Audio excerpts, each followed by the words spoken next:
too. And, we don't mean to conflate them as exactly the same thing, certainly different motives and so on. But that is 4 million babies that have been killed that would be today productive citizens, would be mothers and fathers themselves.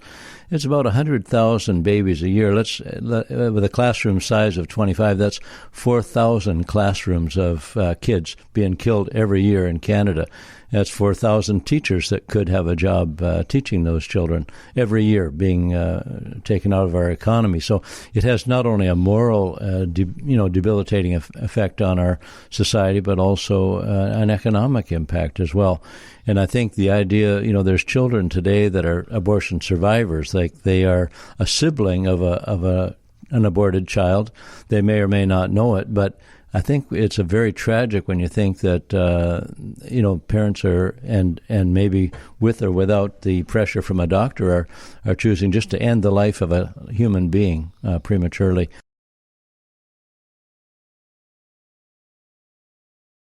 We certainly support Kathy Wagenthal's Bill C-233, which has had second reading. It's waiting for a vote in that regard.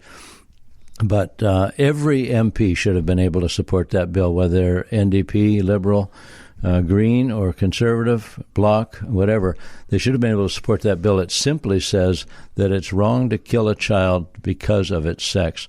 And there are certain segments of our society in Canada who want only a boy child. And if they find out it's a girl, they want it aborted, and or at least maybe the father does, or some family member may press that. It may not even be the woman's choice.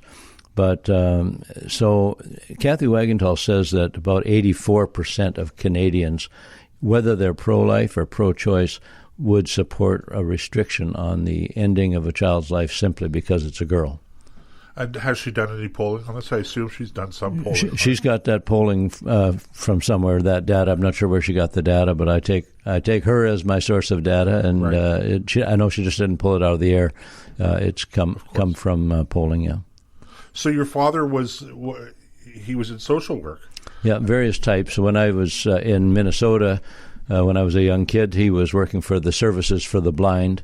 Later on in western New York State, he was working with the Seneca Indians who were fighting to preserve their land, which was about to be flooded by the Kinzua Dam, which did eventually happen. They were flooded out of some of their land, but it was land that significantly had been promised to them by the oldest standing treaty in the United States, the Pickering Treaty, and signed by George Washington, that said that land would belong to them as long as the sun would shine and the grass would grow. And, of course, that was a broken promise. And we think of George Washington in the United States. Of course, Americans think of him as a person who always told the truth. So, during that campaign to try to protect the integrity of his word, they produced a wampum belt, a beaded belt, and it showed George Washington with his fingers crossed behind his back. And, of course, it wasn't his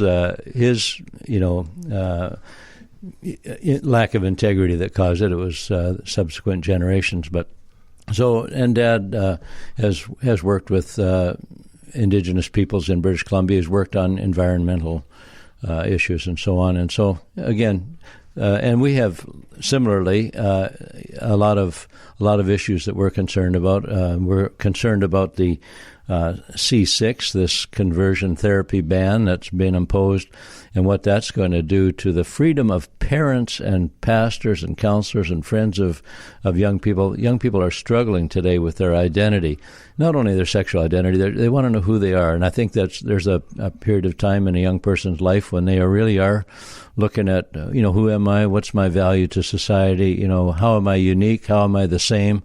How do I measure up, and so on. And today that personal struggle of young people has been taken by the left and used as a wedge against them to convince them that maybe they're not the person that they were born, and they need, in terms of their gender and so on.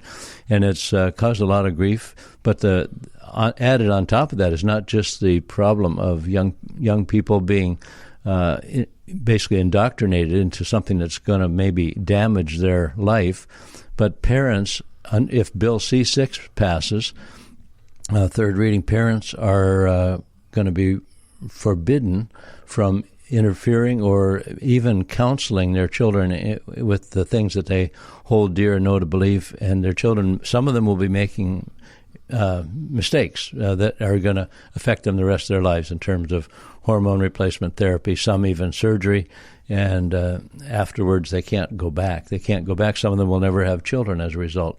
And yet this government, with its willing accomplices in some of the other parties, is willing to put an impediment in the path of parents to being able to counsel and guide their own young children when it comes to areas so important to life of gender and sexuality. So this bill that you're referring to now, C6, is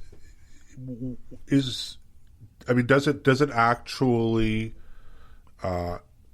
encompass parents and clergy who are providing pastoral care or parental guidance that may be outside of the technical definition of therapy? In other words, I'm not a therapist. I'm not providing therapy, air quotes, but what I'm doing is I'm providing pastoral guidance. So it would seem to me that would be a logical kind of loophole that I hate to use the term loophole on such a sensitive and important topic, but just to characterize it as something that people can grasp, it just seems to me that would be kind of a loophole. So this bill, I assume, must encompass all of those things as well, because that would be an easy way to bypass the legislation, I would expect. Well, the concept has been used already, and many municipalities have already passed it. This is kind of also a tactic of the left. They've gone after municipalities Isn't that weird? To get them, they use either municipalities or the courts to get things that they can't get by voting. Like, I don't remember the Liberals running on this concept of we are going to interfere with the rights of parents to counsel their children in areas of gender. That wasn't on the ballot in 2019 or 2015, but now they bring it to bear as if they have some divine right to do this. And I don't know why the municipalities have gone along with it, but they've been used to run interference for the federal government, and then the government can say, well, this is what all the towns want. But it's, of course, this one, for those who don't know, conversion therapy, they've used an old example of things like electroshock therapy and things like that to strike fear in the hearts of people. Oh, we're going to have people imposing their will on others, not allowing them to find their true self and whatever. And nothing can be further than the truth. This is deliberately designed to keep parents from influencing their children through verbal communications regarding important areas of gender and sexuality that's going to affect the rest of their life. Now, it's really interesting that you brought up the fact that municipalities are passing these bylaws against conversion therapy, and it occurs to me, I'm thinking of a particular example here in Ottawa around the restaurant closure rules at the time when individual municipalities were having their own rules. And so there was this little village, because Ottawa's a big city, but it's a city that's made up of not just the urban area, but the rural area. So you have the big city, and then you have satellite communities. And a lot of places in Canada and North America are like this now. So we have this municipal government called Ottawa, and they pass a law, or they pass a measure saying restaurants can't be open. But the border happens to cross the right through one of these small villages. So on one side of the street, the restaurant, there's a restaurant that's closed, and on the other side of the street, there's a restaurant that's open, and it's all perfectly legal. So if you figure I own both restaurants, right? What do I care? I guess I don't know, but it just seems to be such a strange thing.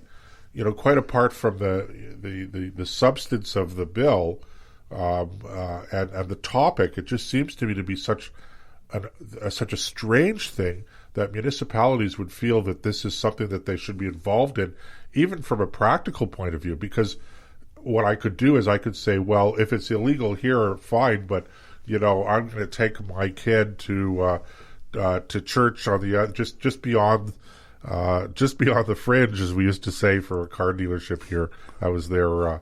They were out of town, so it's like they'd say, "Yeah, we're just beyond the fringe," and it's perfectly legal. So it just seems to be such a bizarre thing. Yeah.